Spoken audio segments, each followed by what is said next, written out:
Good morning, everyone. We can start with Module 3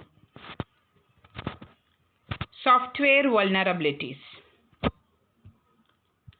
So, what do you mean by a vulnerability? We had already discussed in first module what is the difference between threat and vulnerability.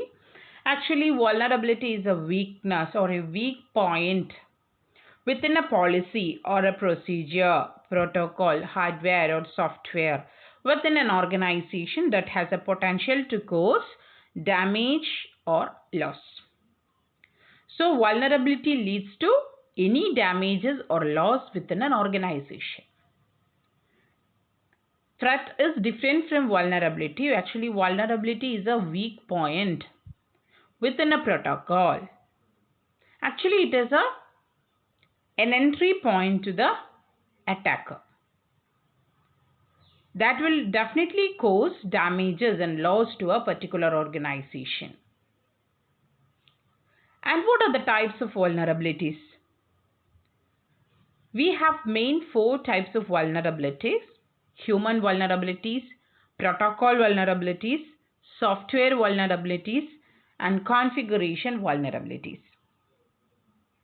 First one, we can deal with human vulnerability. Actually, it is a carelessness of a human or a user, or if a user have an unthinking behavior, or if a user with the carelessness nature, it is actually a human vulnerability. Because if we got an email messages with a link that is actually from a unknown source, if you are clicking on that link, it will definitely affect our system if it's a malicious link. Okay, that is actually done by the carelessness or unthinking of a user. That is actually this human vulnerability. Phishing and cross-site scripting attacks are coming under human vulnerabilities. And the second type is protocol vulnerability.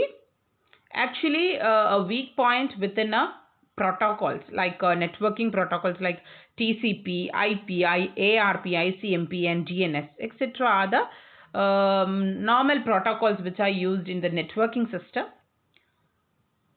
Denial of service attack. Actually, this is an attack which exploits TCP handshake protocol. Farming attack which exploits DNS. DNS is domain name system. And by ARP spoofing, we can or attacker can hijack a particular connection. All these attacks are on a network protocol. So, if any weak point within a protocol or network protocols, that is actually protocol vulnerability. Okay. And the third category is software vulnerability. Name itself shows that it's a weak point within a software, right? So, a particular software which may perform as expected under normal condition, but when provided with a specific input or in an abnormal input we are giving, the software turns to be a malicious. That is actually software vulnerability. Buffer overflow, SQL injection, cross-site scripting, etc. are the examples for the software vulnerabilities. All these vulnerabilities will be discussed later in this module. Okay, and the fourth one is configuration vulnerability. So the name itself shows that it is a configuration based on the configuration. That means it will affect the settings of an OS or settings of system or application software. Or it's a weak point like read, write, execute permissions on a file. All these are the weak points within a settings of a files or softwares, etc. So these are all the types of vulnerabilities. One is human vulnerability, second protocol vulnerability, third software vulnerability, and fourth one configuration vulnerability.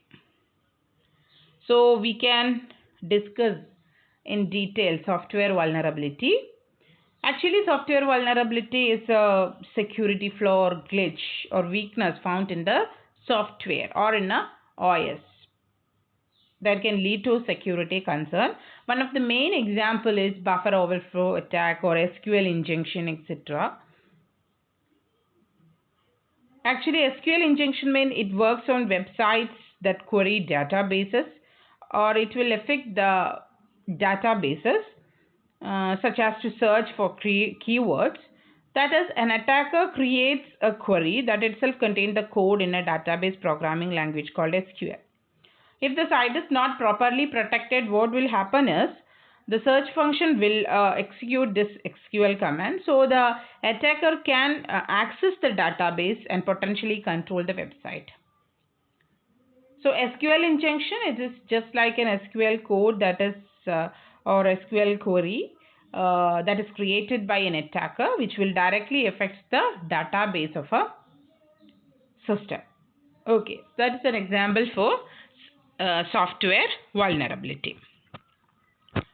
So when an attackers target vulnerabilities, attacker creates exploits to target software vulnerability. Actually, these exploitations may arrive via email or compromised websites or from social networking files, etc. Or it may directly affect the target vulnerable servers, etc. And the common types of software flows that leads to vulnerability includes buffer overflow, dangling pointers. They are all coming under memory safety violations. And if we are categorized into input validation errors, they in which code injection, cross-site scripting in web application, directory traversal, email injection, and HTTP header injection, HTTP response splitting, SQL injection, all are coming under this. And privilege confusion bugs, it's another category. Clickjacking, cross-site request forgery in web application, FTP bounce attack, all these are coming under the software vulnerabilities. Timing attack. It's an example for side channel attack. It's also a software vulnerability. Okay. And we have user interface failures like race condition, blaming the victim, prompting to a user to make a security decision without giving the user enough information to answer it. All these are the examples for software vulnerability. So these are all the introduction part of software vulnerability. In next video, we can discuss vulnerabilities in detail. Okay, thank you.